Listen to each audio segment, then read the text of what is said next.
Masarap talaga ang pechay ko. Maraming gustong tumikim at humawak ng pechay ko, lalo na 'pag nakikita nilang malusog ito. Ay hindi! Naghiwa nga pala ako diyan ng bawang at sibuyas para lang ilagay sa pechay kong mataba.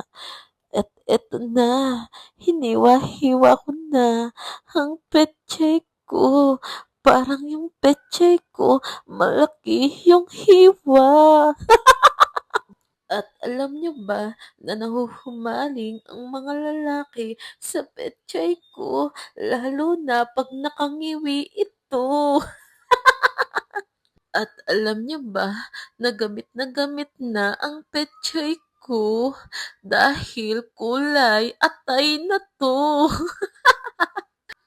At alam niyo ba, maraming nag-aaway dahil sa pechay ko na gusto nilang tikman, pero ang di nila alam, maanggo na 'to.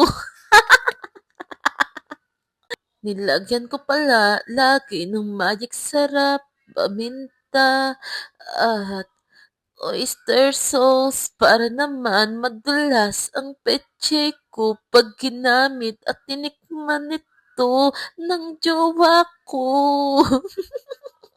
At kahit may kulay ito, lagi itong tinitikman ng jowa ko.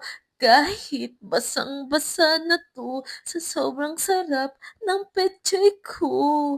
Kaya jowa ko lang ang makakakain nito at makakatikim ng pechay kong niluto. Dahil ang pechay ko ay para lang sa jowa ko.